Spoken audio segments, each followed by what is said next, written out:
రాష్ట్రంలో ఈరోజు రైతులు పడతా ఉన్న అవస్థలు ఎలా ఉన్నాయి అంటే, రాష్ట్రంలో రైతుని ఇవాళ పట్టించుకునే పరిస్థితిలో ప్రభుత్వం లేని కారణంగా రైతులు ఆత్మహత్యలు చేసుకుంటా ఉన్న పరిస్థితులు మన రాష్ట్రంలో కనిపిస్తూ ఉన్నాయి. ఈరోజు ఈ సీజన్లోనే ఈ జిల్లాలోనే ఇక్కడే ఇద్దరు ఆత్మహత్యలు చేసుకున్న సన్నివేశం మధ్య ఈరోజు ఈ జిల్లాలో నేను మాట్లాడుతూ ఉన్నా. ఈరోజు ఇక్కడే ఇదే జిల్లాలోనే ఇద్దరు ఆత్మహత్యలు చేసుకున్న పరిస్థితులు. పర్చూరులో ఒక రైతు చనిపోయాడు. గడిచిన శుక్రవారం కొండేపిలో మరొక రైతు ఆత్మహత్య చేసుకున్నాడు. ఇద్దరు రైతులు గిట్టుబాటు ధరలు లేక ఇదే జిల్లాలో రైతాంగం చనిపోయిన పరిస్థితుల మధ్య ఈరోజు నేను ఇక్కడికి వచ్చి రైతులు పడతా ఉన్న అగసాట్లను ప్రభుత్వాన్ని గట్టిగా నిలదీస్తూ ప్రశ్నిస్తూ ఉన్నా. ఈరోజు రైతు పడతా ఉన్న పరిస్థితుల మధ్య ఏ పంటకు కూడా ఈరోజు రాష్ట్రంలో గిట్టుబాటు ధరలు లేవు. వరి ప్రొక్యూర్మెంట్ మొన్న చేశారు. ఏ రైతుకైనా కూడా, ఏ రైతును తీసుకున్నా కూడా కనీసం 300 రూపాయల నష్టానికి రైతు ఎంఎస్పీ కన్నా తక్కువ రేటుకు అమ్ముకోవాల్సిన పరిస్థితిలో ధాన్యాన్ని రాష్ట్ర ప్రభుత్వం కొనుగోలు చేసింది. వరి దగ్గర నుంచి మొదలు పెడితే మిరప, పత్తి, జొన్న, కందులు, మినుములు, పెసలు, మొక్కజొన్న, సజ్జ, రాగులు, వేరుశనగ, అరటి, చీని, పొగాకు, కోకో, ఏ పంట తీసుకున్నా కూడా రైతన్నకు ఈరోజు గిట్టుబాటు ధర రాని పరిస్థితి ఈరోజు రాష్ట్రంలో కనిపిస్తూ ఉంది.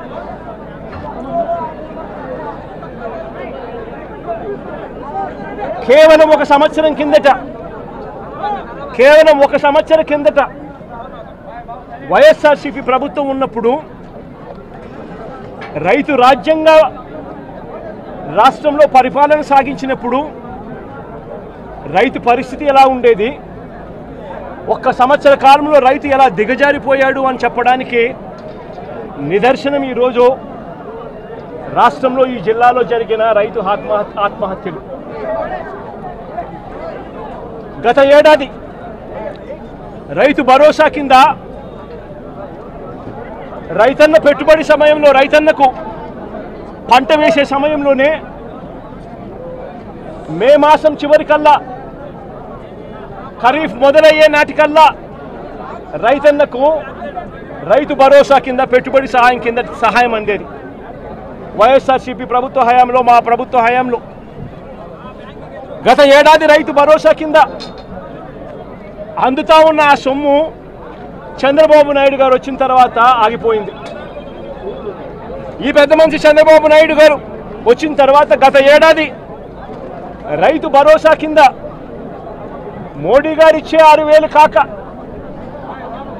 మరో 20,000 రూపాయలు రైతు భరోసా కింద ఇస్తానని చెప్పాడు ఈ పెద్ద మనిషి చంద్రబాబు నాయుడు.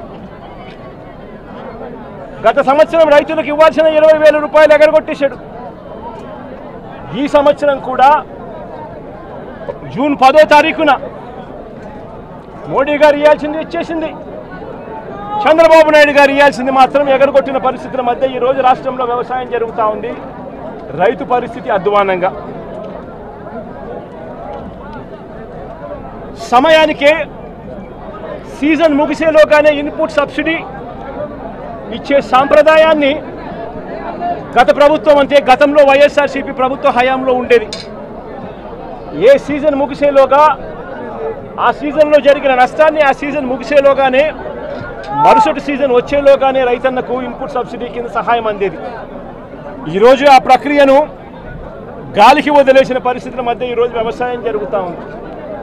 వైఎస్ఆర్సీపీ ప్రభుత్వ హయాంలో, అంటే మా ప్రభుత్వ హయాంలో రైతులకు పంట వేసిన తర్వాత ఆ పంట నష్టపోతుంది అన్న భయం లేకుండా రైతులకు ఉచితంగా పంటల బీమా చేసి ప్రతి ఎకరాను ఈ క్రాప్ చేసి ఆర్బీకేల ఆధ్వర్యంలో పారదర్శకంగా రైతులకు ఉచిత పంటల బీమా వైఎస్ఆర్సీపీ ప్రభుత్వం అమలు చేస్తే చంద్రబాబు నాయుడు గారు ప్రభుత్వం వచ్చిన తర్వాత ఆ ఉచిత పంటల బీమా ఎత్తివేసిన పరిస్థితుల్లో ఈరోజు రాష్ట్రంలో వ్యవసాయం కనిపిస్తూ ఉంది.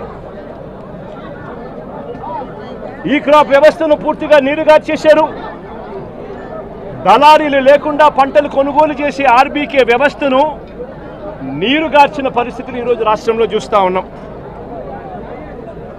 ఎరువులు, విత్తనాలు, పురుగుల మందులు ఇవన్నీ కూడా నాణ్యతను పరిశీలించి నాణ్యతకు ప్రభుత్వమే గ్యారంటీ ఇస్తూ రాష్ట్రంలో ప్రతి రూరల్ కాన్స్టిట్యుయెన్సీలో 146 ల్యాబులు ఏర్పాటు చేసి కాన్స్టిట్యుయెన్సీకి ఒక ల్యాబును ఏర్పాటు చేసి ఆ ల్యాబులన్నీ అందుబాటులో తీసుకొని వచ్చి విత్తనాలు కానీ, ఎరువులు కానీ, పురుగుల మందులు కానీ ఆర్బీకేల ద్వారానే నాణ్యతకు గ్యారంటీ ఇస్తూ ఈరోజు నిర్వీర్యం చేస్తూ ఉన్న పరిస్థితుల మధ్య ఈరోజు రాష్ట్రం కనిపిస్తూ ఉంది. మా ప్రభుత్వ